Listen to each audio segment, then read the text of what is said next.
வணக்கம் மக்களே. இன்றைக்கி நான் வெந்தயக்கீரையை வச்சு குழம்பு செய்வது எப்படின்னு நான் சொல்லி தரப்போகிறேன். அதுக்கு தேவையான பொருட்களை எடுத்துக்கங்க. வெந்தயக்கீரை கொஞ்சம், தக்காளி, வெங்காயம், பூண்டு, கறிவேப்பிலை, எலுமிச்சம்பழம் அளவுக்கு புளி எடுத்துக்குங்க.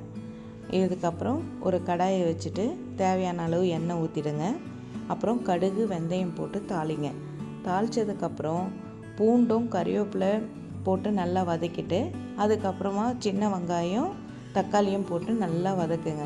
வதக்கினதுக்கப்புறம் வெந்தயக்கீரையும் நல்லா அலசிட்டு வெந்தயக்கீரையை போட்டு நல்லா ஒரு கிளறிட்டு, மிளகாத்தூள் 3 ஸ்பூனு, மஞ்சள்தூள் ஒரு அரை ஸ்பூனு, தனியாத்தூள் ஒரு 3 ஸ்பூன் போட்டு நல்லா கிளறிட்டு, புளி கரைச்சி வச்சு அதையும் கொஞ்சம் நல்லா ஊற்றிக்குங்க. ஊற்றினதுக்கப்புறம் 2 டம்ளர் தண்ணி ஊற்றி நல்லா கொதிக்க விடுங்க.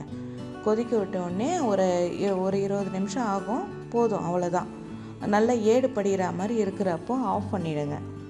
அவ்வளோதான். இது என்னோடய ஸ்டைலில் நான் பண்ணியிருக்கேன். உங்களுக்கு இது பிடிச்சிருந்ததுன்னா லைக் பண்ணுங்கள், கமெண்ட் பண்ணுங்கள், ஷேர் பண்ணுங்கள். நன்றி மக்களே.